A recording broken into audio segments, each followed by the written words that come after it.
Assalamu alaikum wa rahmatullahi ta'ala wa barakatuhu. Jama'a barkanku da wannan lokaci.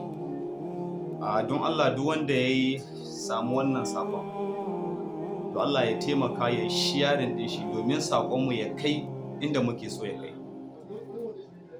A madadin ni da sauran jama'a muna neman miƙa sakonmu wurin shugabanninmu masu faɗa aji na cikin garin Shanga.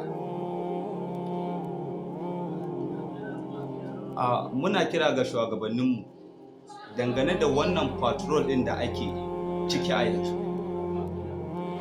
A zahirin gaskiya yanzu dai an yi na patrol ɗin nan aƙalla sati ɗaya da wasu 'yan kwanaki. Kuma bakin gwargwado lokacin da aka fara abin nan har zuwa yanzu ana kiyaye doka. To maganan gaskiya wannan patrol din yana cutar da mu fiye da yadda ake tunani. Yana cutar da mu kwarai da gaske. Dalilin da yasa na yi wannan maganan shine tun lokacin da aka fara patrol din nan zuwa yanzu, hakan ya sa filanin daji sun samu dama na ci gaba da yi ma mutanen mu ɓanna. Don a lokacin da aka fara patrol zuwa yanzu akwai mutanen da sun sare hacinsu ba su kai ga sun kawo gida ba, an bi an canye. Saboda kowa ya sani ranar da ka sare dawa ba zai yi ka yanke shi ka ɗauro shi ka kawo shi gida ba, kowa ya san haka. Mafi akasarin mutane sukan je su tsaya su kula da haƙinsu, idan lokaci yayi su yanke su kawo shi gida.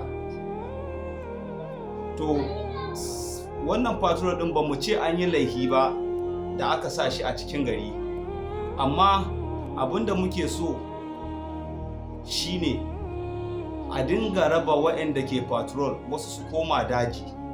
Duk fulanin da suka gani daidan wannan lokacin da dokan ke aiki na bakin karfe 9, a kama duk fulanin da aka gani a je a tsare shi inda ake tsare sauran mutanenmu. In sahiya ta yi a sake su, saboda mu hakan cutarwa ne a gare mu.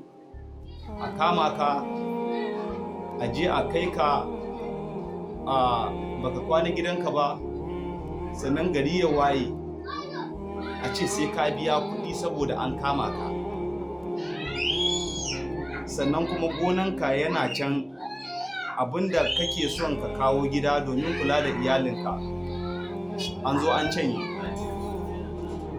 To kiran mu ga shugabanninmu shine don Allah a yi haƙuri, a taimaka a jaye mana wannan doka. A taimaka a jaye mana ita, yana cutar da mu. Matuƙar dai wannan patrol ɗin ba kasuwanci an ka ɗauke shi ba, to muna neman alfarma don Allah a jaye mana shi haka. Ko ba wannan gehen ba, akwai lalura na rashin lafiya ai. Yau kana gidanka rashin lafiya ya kama ka, ko ya kama iyalinka, ko ya kama wani daga cikin yaranka, ka fito ka zo ka nemi magani, amma batta ka haɗu da wayanda ke patrol din, ka yi musu bayani uzuri ne na rashin lafiya, sun baka dama ka je gari ka nemi magani. Wurin wa za ka je ka nemi? Tunda wayanda ke sayar da magani su ma sun rahe masana'antarsu sun koma gida. To mu ma 'yan ƙasa ne, kuma mu ma muna da 'yanci. An zo an sa doka, kuma bakin gwargwado mutane sun bi doka. To tunda abu ya riga ya wuce, to Allah a jaye mana shi. Kiran mu ga shugabanni kenan, saboda wannan abin yana cutar da mu. A yanzu haka na sani cikin waɗanda aka canye ma hatsi a gona muna tare da su. A yanzu haka na san akwai wanda da wannan hatsin ya dogara. To an sa shi gida tun karfe 9, sannan shi ba a je an hoke mishi nashi gonan ba. to gaskiya babu adalci.